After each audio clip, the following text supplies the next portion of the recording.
आप सबको जय मसीह की। परमेश्वर का धन्यवाद हो आज एक और अच्छे वचन से आपके साथ संगति करने के लिए। और आइए बहनों भाइयों, आज के वचन में हम परमेश्वर की इच्छा के बारे में जानेंगे कि मेरे और आपके जीवन से परमेश्वर की इच्छा क्या है, परमेश्वर मुझसे और आपसे चाहता क्या है।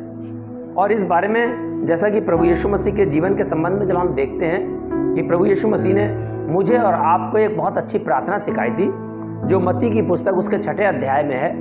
और हे पिता हमारे वाली प्रार्थना, जिसकी एक आयत मुझे बहुत इम्प्रेस करती है, बहुत प्रभावित करती है, बहुत प्रेरणा देती है। मत्ती की पुस्तक उसके 6 अध्याय की 10वीं आयत में ऐसे लिखा हुआ है, तेरा राज आए, तेरी इच्छा जैसे स्वर्ग में पूरी होती है वैसे पृथ्वी पर भी हो।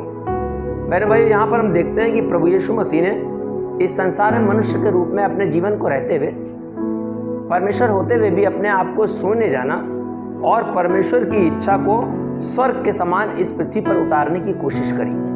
और उन्होंने ये चाहा कि परमेश्वर का राज्य जैसा है स्वर्ग के अंदर, जो स्वर्ग की भव्यता है, जो स्वर्ग की सुंदरता है, जो स्वर्ग की पवित्रता है, वो इस प्रार्थना के अंदर उन्होंने परमेश्वर से प्रार्थना करी कि वो तेरी इच्छा पृथ्वी पर भी पूरी हो, यानी स्वर्ग के समान ये पृथ्वी भी हो जाए। तो बहनों भाई, इसमें जो परमेश्वर की इच्छा मैं और आप अगर इस पृथ्वी पर पूरी करना चाहें तो ये मेरे और आपके ऊपर डिपेंड करता है। इसमें मेरे और आपकी जिम्मेदारी बहुत बढ़ जाती है कि परमेश्वर ने मुझे और आपको जब मनुष्य के रूप में बनाया है तो परमेश्वर मुझसे और आपसे क्या चाहता है।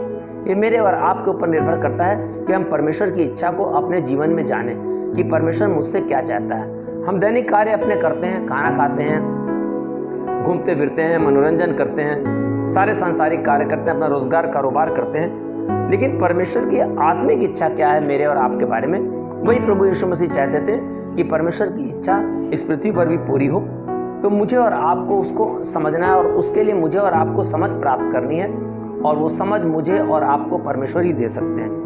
और बहनों भाइयों, हम लोग देखते हैं प्रकाशित वाक्य की पुस्तक में भी 21वें अध्याय में एक नई धरती और एक नए आकाश और यरूशलेम से एक नई यरूशलेम को स्वर्ग से उतरता हुआ दिखाने का जिक्र है। यानी परमेश्वर ने जो इस पृथ्वी की रचना करी, परमेश्वर चाहता है कि ये पृथ्वी स्वर्ग के समान सुंदर हो। इसमें मेरी और आपकी जिम्मेदारी बढ़ जाती है। यीशु मसीह जब इस संसार में थे तो उन्होंने मेरे और आपके पापों के लिए परमेश्वर की इच्छा को पूरा करा।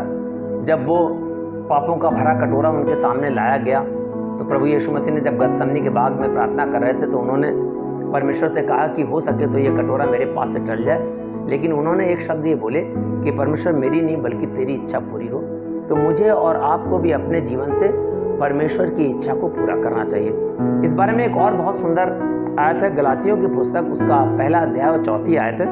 और वहाँ पर ऐसे लिखा हुआ है, उसी ने अपने आप को हमारे पापों के लिए दे दिया ताकि हमारे परमेश्वर और पिता की इच्छा के अनुसार हमें इस वर्तमान बुरे संसार से छुड़ाए।